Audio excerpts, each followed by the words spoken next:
प्रधानमंत्री नरेंद्र मोदी के dream project यानी नए संसद भवन की आधारशिला अक्टूबर 2020 में रखी गई थी और इसी के साथ ही कई बड़े दावे भी किए गए थे। लेकिन जल्द ही ये नया संसद भवन देश को समर्पित होगा। लेकिन जैसे जैसे वक्त बीतता जा रहा है वैसे वैसे दावों की भी हवा निकलती जा रही है, क्योंकि पहली समय सीमा निकलने के बाद अब दूसरी डेडलाइन भी पार होती जा रही है। संसद का शीतकालीन सत्र अब जल्द ही शुरू होने वाला है।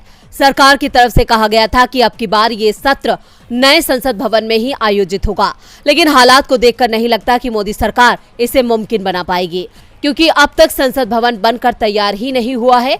पहली समय सीमा निकलने के बाद माना जा रहा था कि अब दिसंबर तक इसे पूरा कर लिया जाएगा, लेकिन तैयारियों में देरी बताती है कि दूसरी डेडलाइन भी पार हो जाएगी। बताया जा रहा है कि बिल्डिंग को तय समय सीमा में पूरा करने में कई रुकावटें थी।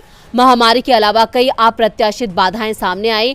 ठेकेदारों को इस बात का ध्यान रखना था कि वो मौजूदा संसद भवन के बगल में काम कर रहे हैं, जो कि एक हेरिटेज बिल्डिंग है। कंस्ट्रक्शन साइट के आसपास की चट्टानों को नष्ट करने के सामान्य तरीकों पर रोक थी, जिसकी वजह से लंबी प्रक्रिया का इस्तेमाल करना पड़ रहा है। वहीं दूसरी तरफ स्तंभों को तराशने जैसे अधिकतर काम जो सामान्य रूप से साइट पर किए जाते थे, उन्हें बहुत दूर करना पड़ा, क्योंकि पुराने संसद भवन से बिजली और इंटरनेट के बुनियादी ढांचे को अस्थायी रूप से डिस्कनेक्ट भी नहीं किया जा सकता।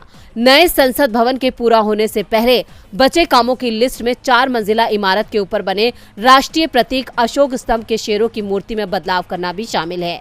दरअसल प्रधानमंत्री मोदी ने जब जुलाई में 4 शेरों की कांस्य मूर्ति का अनावरण किया तो विपक्ष की ओर से काफी हंगामा किया गया था। ऐसे में इन मूर्तियों को बदलना बेहद जरूरी है। इस बदलाव के पूरे हुए बिना ही केंद्रीय आवास और शहरी कार्य मंत्री हरदीप सिंह पुरी ने दावा किया है कि नए संसद भवन के निर्माण का कार्य बेहद तेज गति से हो रहा है।